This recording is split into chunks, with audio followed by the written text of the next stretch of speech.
سورہ کوثر کا یہ وظیفہ بڑی مشکل سے ملا ہے۔ 200 ارب بھی مانگو تو انشاءاللہ تعالی ملیں گے۔ بسم اللہ الرحمن الرحیم۔ السلام علیکم ورحمۃ اللہ وبرکاتہ۔ محترم ناظرین کرام، آج آپ کو سورہ کوثر کا ایک بہت ہی نایاب اور مجرب وظیفہ بتا رہے ہیں۔ آپ نے یہ وظیفہ صرف اور صرف 3 دن کرنا ہے۔ صرف 3 دنوں کے اندر اندر آپ کی جو بھی بڑی سے بڑی حاجت ہوگی، جس بھی مقصد کے لیے آپ اس وظیفے کو پڑھو گے، آپ کا وہ مقصد انشاءاللہ 3 دنوں کے اندر اندر پورا ہو جائے گا۔ آپ کا مقصد کوئی بھی ہو، آپ کی حاجت جتنی مرضی بڑی ہو، چاہے آپ کی پریشانی کوئی بھی ہو، آپ جس بھی مقصد کے لیے اس وظیفے کو پڑھو گے، آپ کا وہ مقصد انشاءاللہ تعالی 3 دنوں کے اندر ہی اندر پورا ہو جائے گا۔ لیکن واضح کر دیں کہ آپ نے یہ وظیفہ صرف جمعرات، جمعہ اور ہفتے والے دن ہی کرنا ہے، یعنی جمعرات سے شروع کریں اور ہفتہ کو مکمل کر لیں۔ آپ نے 3 دن یہ وظیفہ کرنا ہے۔ انشاءاللہ یہ وظیفہ کرنے سے آپ کی ہر جائز حاجت پوری ہوگی اور آپ کی بڑی سے بڑی پریشانی ختم ہو جائے گی۔ آپ چاہے یہ وظیفہ اپنی خود کی شادی کے لیے کر رہے ہیں یا پھر آپ کی بیٹیوں کی شادی نہیں ہو رہی، اس کے لیے کر رہے ہیں، انشاءاللہ تعالی آپ کو اس میں بھی کامیابی ملے گی۔ اگر آپ بے روزگار ہیں تو آپ اس کے لیے بھی یہ وظیفہ کر سکتے ہیں۔ اگر آپ کے دشمن ہیں اور ان سے چھٹکارا پانے کے لیے بھی آپ یہ وظیفہ کر سکتے ہیں۔ اگر کسی سے محبت کرتے ہیں اور اس سے شادی ہی کرنا چاہتے ہیں اور اس کے دل میں آپ اپنی محبت پیدا کرنا چاہتے ہیں تو اس کے لیے بھی آپ یہ وظیفہ کر سکتے ہیں۔ آپ کی کوئی بھی حاجت ہو، کوئی بھی مقصد ہو، آپ اس وظیفے کے ذریعے اپنا مقصد پورا کر سکتے ہیں۔ آپ نے صرف 3 دن اس وظیفے کو کرنا ہے اور انشاءاللہ 3 دن کے اندر ہی اندر آپ کا ہر جائز مقصد پورا ہو جائے گا۔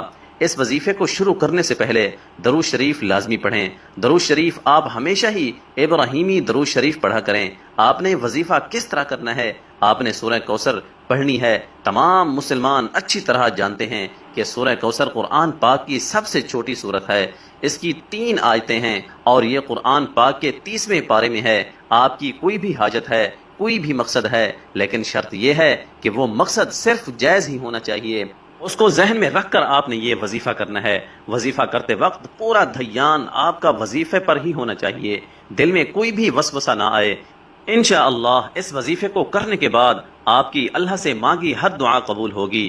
آج کا وظیفہ خاص طور پر ان تمام بہنوں اور بھائیوں کے لیے ہے جو شدید پریشان ہیں، جو اکثر کہتے ہیں کہ ہم مالی طور پر شدید پریشان ہیں، ہمارے رزق میں رکاوٹیں ہیں، ہمارے رزق میں مسئلے مسائل ہیں، اور کہتے ہیں کہ ہم جس کام میں بھی ہاتھ ڈالتے ہیں ہمیں تو صرف نقصان ہی ہوتا ہے، ہمیں تو ایسا لگتا ہے کہ ہمارا رزق بالکل بند ہو چکا ہے، کوئی راستہ ہمیں سمجھ ہی نہیں آتا، اندھیرے میں ہی ٹامک ٹوئیاں مار رہے ہیں۔ آپ ہی ہمیں بتائیں کہ ہم کیا کریں، ہم ایسا کون سا خاص وظیفہ پڑھیں؟ لیکن اگر کوئی وظیفہ کریں بھی تو ہمارا کیا گیا، کوئی بھی وظیفہ اثر ہی نہیں کرتا۔ تو ناظرین کرام، آج ان تمام بہنوں اور بھائیوں کے رزق اور دولت کے جتنے بھی مسئلے مسائل ہیں، انشاءاللہ تعالی وہ سارے کے سارے حل ہو جائیں گے۔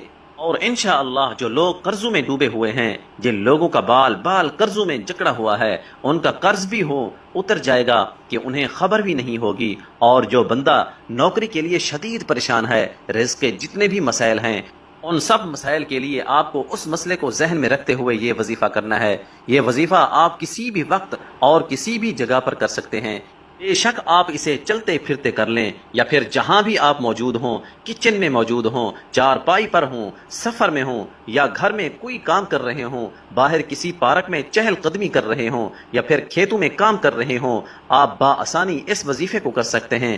اس وظیفے کو پڑھنے کے لیے وقت کی بھی کوئی پابندی نہیں ہے، کسی بھی وقت آپ یہ وظیفہ کر سکتے ہیں۔ کام کر رہے ہیں، دن رات، صبح شام، بارش میں یا آندھی میں، غرض آپ ہر وقت کر سکتے ہیں۔ اگر آپ نوکری پر ہیں تو آپ اس سے مزید بہتر اور مزید اچھی نوکری چاہتے ہیں، یا نوکری پر آپ کے کسی سینئر کے ساتھ مسئلے مسائل چل رہے ہیں اور آپ چاہتے ہیں کہ میں ہی کامیاب ہوں، اس کے لیے بھی آپ یہ وظیفہ کرنا چاہتے ہیں، یا کسی بھی رزق کے مسئلے کے لیے آپ یہ وظیفہ کریں، لیکن اس مسئلے کو ذہن میں رکھتے ہوئے ہی یہ وظیفہ کریں۔ آپ کو اس عمل کو کرنے سے پہلے نیت لازمی رکھنی ہے کہ مجھے فلاں قسم کا کام ہے اور مجھے اتنی رقم مل جائے، انشاءاللہ تعالی اللہ پاک آپ کو اس سے کئی درجہ زیادہ عطا کر دیں گے۔ ناظرین کرام، اس وظیفے کے اتنے فائدے ہیں کہ کسی نے جب بھی یہ وظیفہ کیا اس کے فوائد اس کو اتنے ملے کہ اس نے پھر اپنی زندگی میں کبھی یہ وظیفہ چھوڑا ہی نہیں، اور پھر اس نے آنے والی ساری زندگی مستقل یہ وظیفہ کرنے کی عادت بنا لی،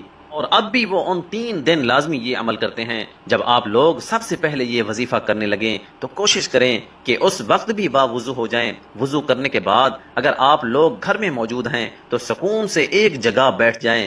کبھی بھی جلد بازی میں آپ لوگ کوئی بھی عمل یا وظیفہ بالکل بھی نہ کرنا، بلکہ مکمل سکون اور اطمینان سے آپ لوگ کہیں بیٹھ جائیں۔ سب سے پہلے 7 مرتبہ درود پاک پڑھ لیں، لیکن یاد رکھیں کہ درود شریف آپ ہمیشہ ابراہیمی درود ہی پڑھا کریں، اور درود ابراہیمی تو دنیا کے ہر مسلمان کو آنا چاہیے، کیونکہ درود ابراہیمی کے بغیر تو نماز بھی اللہ تعالیٰ کی بارگاہ میں قبول نہیں ہوتی۔ آپ سب ایک مرتبہ میرے ساتھ بھی درود ابراہیمی پڑھ لیں۔ اللہم صلی علی محمد وعلی آل محمد کما صلیت علی ابراہیم وعلی آل ابراہیم انک حمید مجید۔ اللہم بارک علی محمد وعلی آل محمد کما بارکت علی ابراہیم وعلی آل ابراہیم انک حمید مجید۔ جب 7 مرتبہ آپ درود ابراہیمی پڑھ لیں تو آپ سورہ کوثر کو 21 مرتبہ پڑھ لیجئے۔ انا اعطیناک الکوثر فصل لربک وانحر ان شانئک هو الابتر۔ ناظرین کرام، جب سورہ کوثر کو آپ لوگ 21 مرتبہ پڑھ لیں، اس کے بعد آپ کو 21 مرتبہ یا اللہ یا رحمان یا اللہ یا رحمان کا آپ لوگوں کو ذکر کرنا ہے۔ پھر اس کے بعد آپ کو دوبارہ سے 21 مرتبہ سورۃ کوثر پڑھیں، پھر 100 مرتبہ استغفر اللہ استغفر اللہ استغفر اللہ پڑھیں۔ اس کے بعد آپ کو آخر میں دوبارہ یا اللہ یا رحمان یا اللہ یا رحمان یا اللہ یا رحمان کا 21 مرتبہ ذکر کرنا ہے۔ لیکن اگر اس کی تعداد کچھ اوپر بھی ہو جائے تو کوئی مسئلہ نہیں، لیکن کم سے کم 21 مرتبہ آپ کو یا اللہ یا رحمان کا ذکر لازمی کرنا ہے۔ اس کے بعد آخر میں آپ لوگ 7 مرتبہ درود پاک پڑھ لیں۔ اس کے بعد آپ کو دعا مانگنی ہے۔